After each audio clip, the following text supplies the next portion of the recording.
only 1 inch long, this cardinal fish needs to avoid becoming next on the lionfish menu. But he must catch dinner too.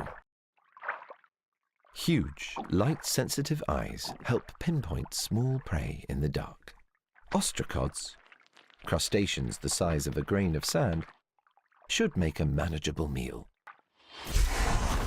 But he's bitten off more than he can chew. Ostracods store a volatile cocktail of chemicals inside their bodies.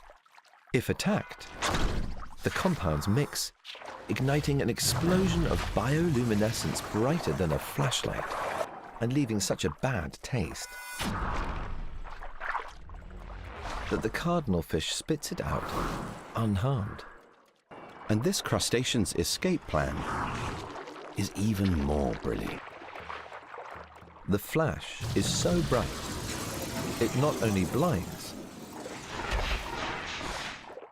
it also betrays, leaving the poor cardinal fish temporarily unable to see, but easily seen.